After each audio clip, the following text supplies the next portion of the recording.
You won't have to take notes on all this, because we're going to go and we're going to publish a list of all the upgrades at the very end, and we'll throw in some photographs and stuff of what each of them are also.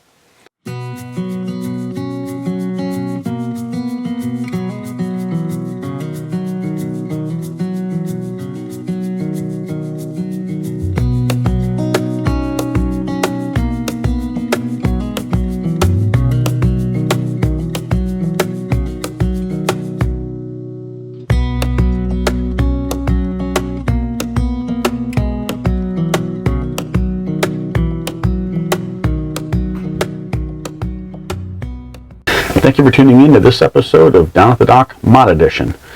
There's two questions that I get asked fairly often, so I thought I would answer them in this video.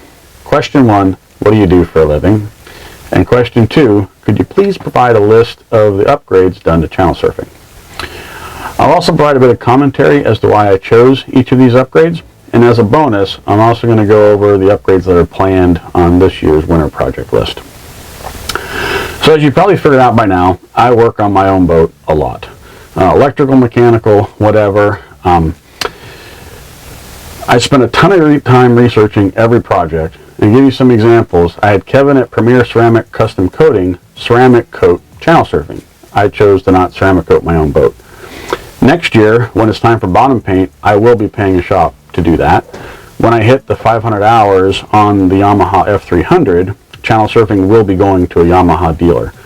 I look at what's involved in the work and make a determination if I think I can do it, if it's worthwhile for me to do it.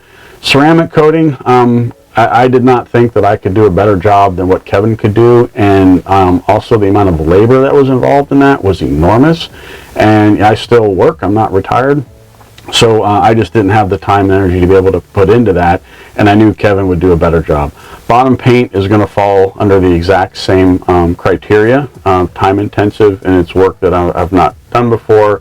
I know other people can do it. I would need that work done quick, get the boat back in the water.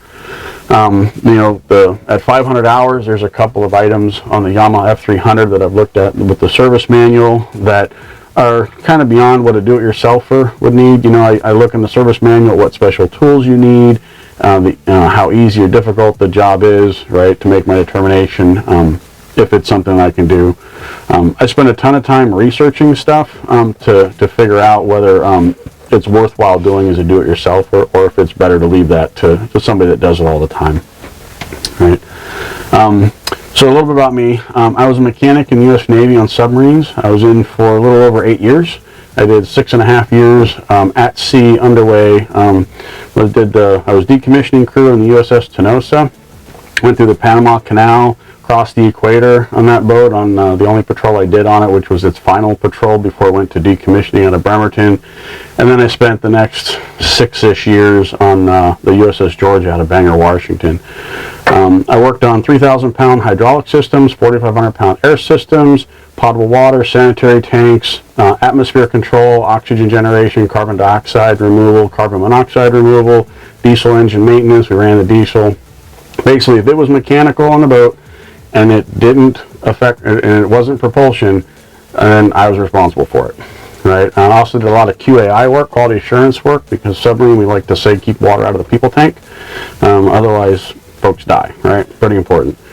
In addition, my father, he's retired U.S. Coast Guard. I grew up around military, and he retired as an electrician. Right. So you can kind of start putting things together there. For work today, I'm the consulting manager at a local IT consulting company. I've got a degree in computer science. My IT background is network engineering, routing, switching, network security, and wireless. But enough about me. Here's the list of upgrades that cover that convert the R27 outboard from the Northwest Edition to the Channel Surfing Edition. So upgraded the anchor light from 10 watts to an LED 2-watt bulb that actually saves quite a bit of energy on the hook, especially when you're trying to conserve your house bank battery.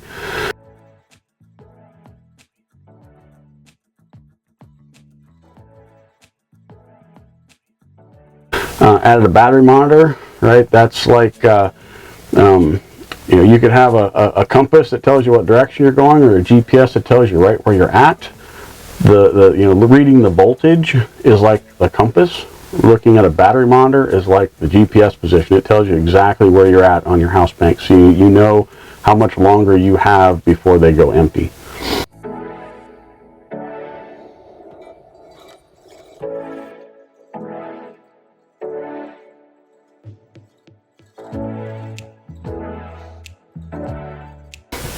Right, I upgraded the house battery bank to 3 Firefly AGM batteries, which more than doubled our usable capacity. I relocated the house battery bank from the port to center line, which helped balance the boat.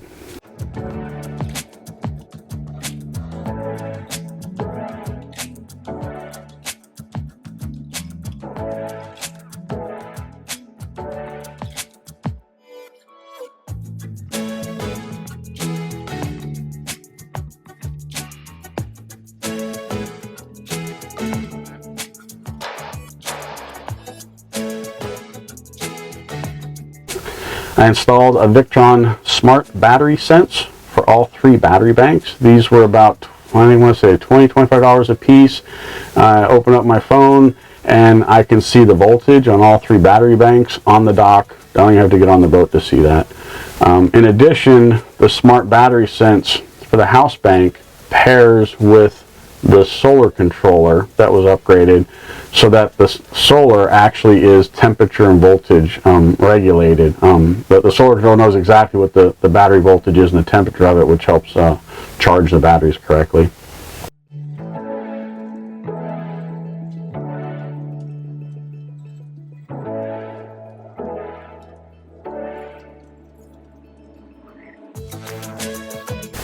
Pretty inexpensive, easy to do. I added a 70 amp battery charger for the increased capacity of the batteries. You don't have to increase your one battery charger. You can have multiple battery chargers. I have 2, a 20 amp that came with the boat and the 70 amp that we added. Most of the time, if the batteries don't need, a lot of current, I just run the 70 amp because I have a custom profile specific for the Firefly batteries for it. But if they're low and I need to bring them up, I can zap them with 90 amps total from the combination of the 2.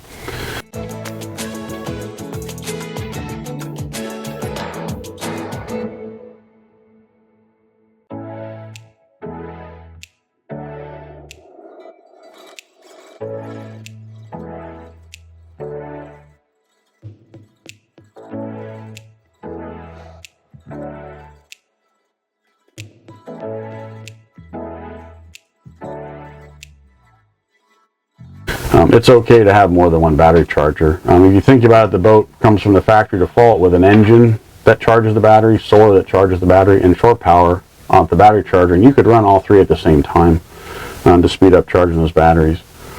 I installed a Servo GX from Victron.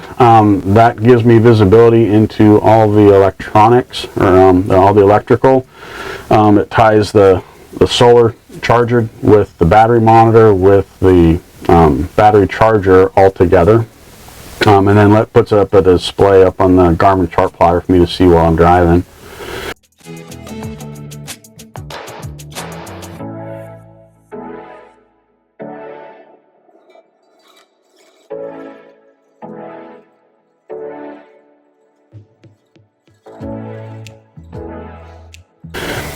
I upgraded the solar controller to a Victron MPPT Smart Solar 100/30 controller.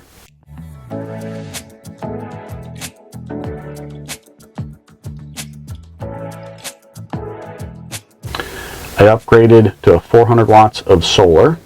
That pretty much gives us all the power we need during boating season on that 400 watts of solar. That, I can tell you, is by far one of the best upgrades done on the boat. Yeah, we don't need shore power during boating season when we hit guest marinas.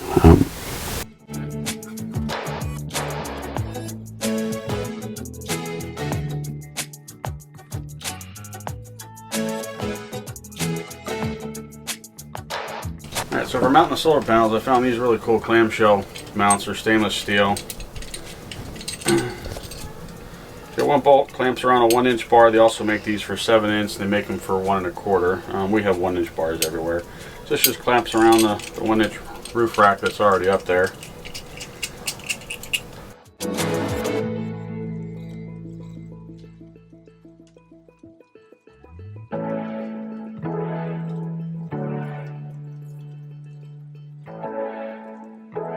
I added a Vesper XB 8000 AIS and an S160 VHF amplified splitter, also from Vesper. So the S160 VHF amplified splitter, well, you got to have a splitter with Vesper to use the same VHF antenna for both AIS and your VHF radio. The S160 is an amplified splitter, so it actually improves overall VHF quality, which I really like. And having AIS is really nice to have because it's collision avoidance. It's radar sends a signal out and reflects back off of something that's there. AIS is going to show you and everybody else who's got an AIS transmitter, which all commercial ships are required by law to have one. So it's another way. So if you mix radar with AIS, it's just another level of safety out in the water to keep you from running into other boats. And you know, the Vesper XB transmits too. So my position is being transmitted all around, so that way other folks can help avoid me as well. And it makes it easier if you want to, talk to other folks on the water. If you've got AIS, they can see you, you can see them. So instead of saying, "Hey, white boat off of the port of whatever," and hail them on VHF 16, you can call them out by name, right? Because you'll see the name of the boat on your chart plotter through AIS.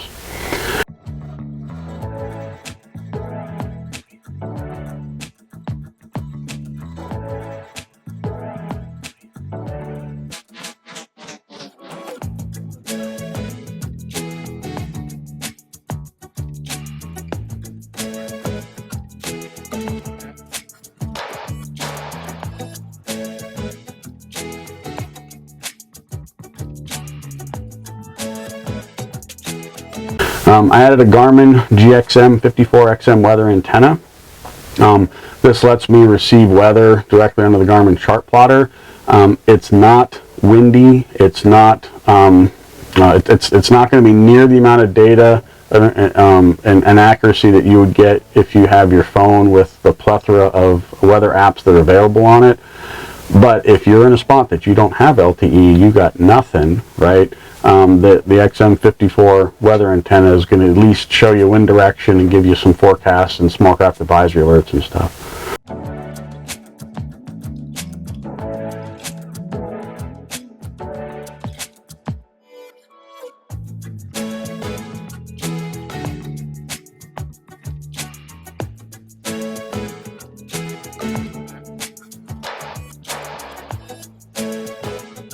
I added a Sirius XM antenna to the Fusion radio. I'm on the fence on this. I've tried, I had it behind the dash and it worked kind of okay. But depending where I was at, whether, there were certain spots where it wouldn't work at all. So I've been moving it around to try and find a better home for the antenna.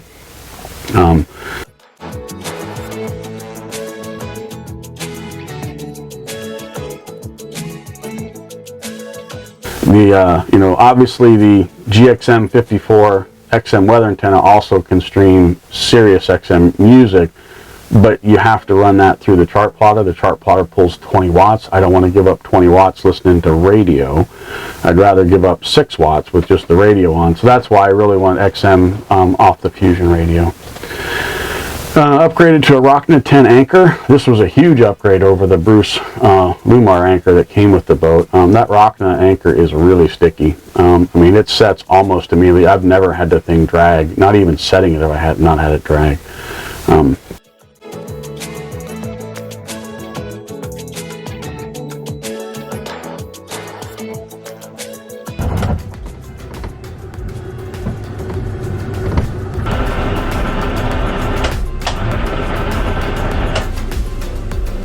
Got it in reverse. I'm watching my GPS speed. We just dropped the anchor. Motor's just in gear in reverse. And we are not moving. I mark my anchor road every 30 foot, which is about every 5 fathoms. Makes it easy to know exactly how much line I have out.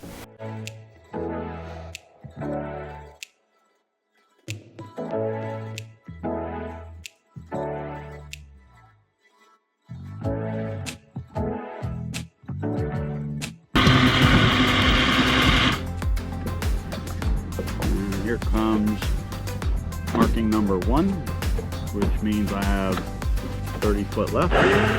I added Lenco Auto Glide for the trim tabs. This was, again, probably one of the more better upgrades I've done. I don't touch the trim tabs at all when I drive, and the boat's balanced. If it's out of balance, you wait a couple seconds and it fixes itself. I just don't pay any attention to them. It makes the boat a lot easier to drive, a lot more comfortable to drive. It also helps the boat get up on plane, so it improves hole shot. That was really important. So when I'm driving along and one of those big 50, 60-foot boats throws like a 4-foot wake, I can go to neutral, pop off a plane, bob through the big wake, and hit the throttles again and be back up on plane again.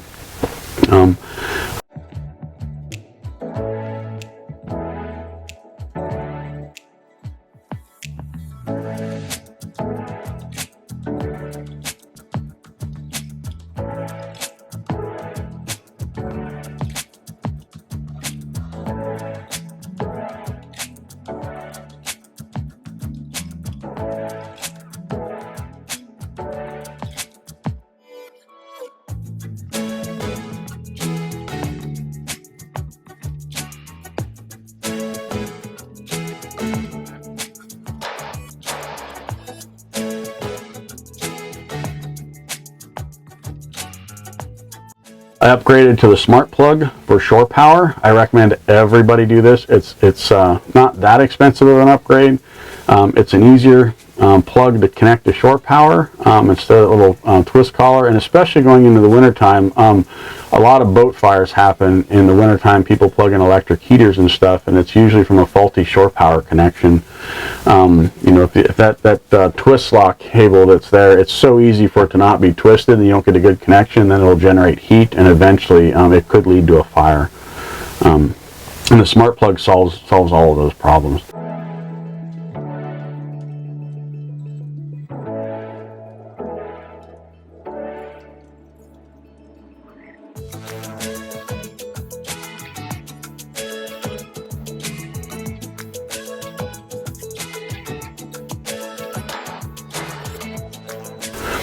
I installed a Garmin GPX 24XD NEMA 2000 external GPS antenna.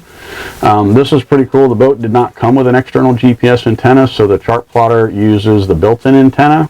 I noted the accuracy of the internal antenna to be about, had an error of about 9 foot.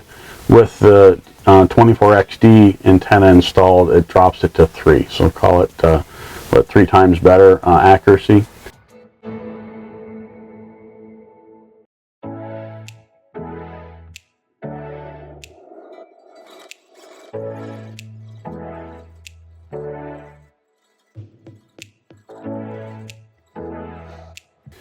And I had the boat ceramic coated.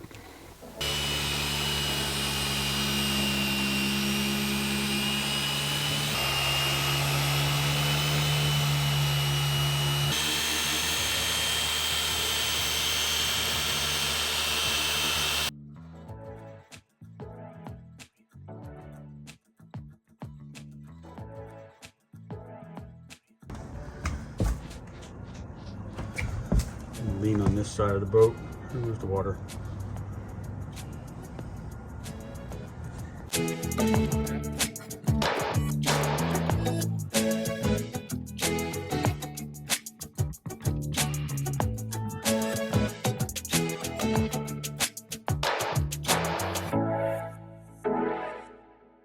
All right, stuff that's in the process for this year's winter projects, which have actually already begun.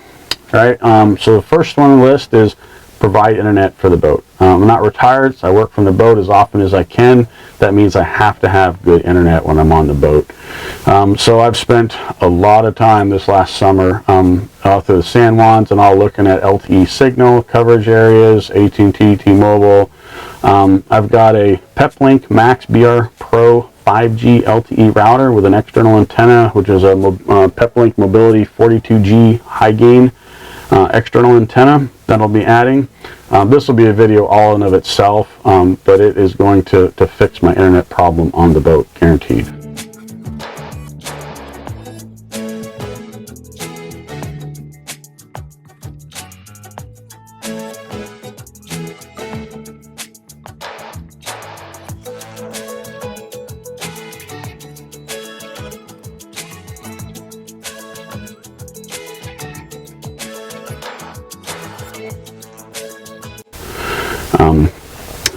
Next up, replace the engine to house battery bank ACR with the Yamaha F300 auxiliary charging cable. The Yamaha F300 actually can output the alternator to two sources. It can have one wire go to the engine, which is already wired, obviously, otherwise it wouldn't work. And the second, it can have a second cable go directly to a house bank. That did not come with the boat. I've ordered the cable. It's on back order. It's supposed to ship in like December. So it'll probably be like a January, February install. The idea behind that is I want to be able to just reach over and turn the engine on and have all of the current from the engine drop right into the house bank without having to parallel the engine and the house battery together to bypass those ACRs.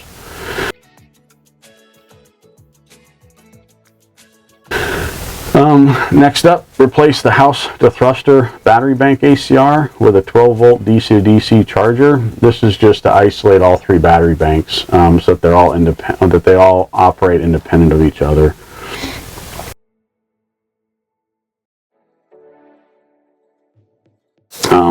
And build a shelf in the bow / V-berth for additional storage. So, of the current winter projects that I'm working on, getting internet on the boat is the one I'm most excited about, and then auxiliary charging also, to have both of those done here before the spring. So, but we'll definitely be doing videos on both of those, specifically the internet. I know I get asked a lot from folks on internet in the boat, and we've tried a couple different solutions, and I finally just realized getting a high gain antenna mounted high up on the mast, drill a couple holes in the roof of my boat. As much as I am not going to like doing all of that work, it is the right thing to do to give me the desired results that I'm after. I basically, if there's a signal in the area for LTE, I want to be able to capture that signal and have internet. Oh, and I don't want to leave out, last upgrade is LaZina is actually doing new curtains for the whole boat. The main... Including the front. Including the front. As I said, the main thing what we're after on that is want to be able to close all the curtains from inside the boat and not have to get out of the boat if it's raining or bad weather to put the covers on the outside of the boat. So she's going to do curtains on the inside to cover the whole bow area, and to do that she wants me to match the rest of the boat. And she's going to make a curtain to go over where the stove is. Curtains are pretty important because the dogs like to get up when the sun comes up, and we don't like to get up when the sun comes up, especially when that's 5:36 in the morning during the summertime. So the more sunlight we can keep out, then the longer we can sleep in the morning. Here's the complete list of all the upgrades that we've done, not in any particular order, just so you have them documented. So hope you enjoy this video. If you like the video, please be sure to click the like button. And if you've not subscribed to our channel, please consider doing so, as it really helps us out a lot. And until next time, stay tuned for more channel surfing.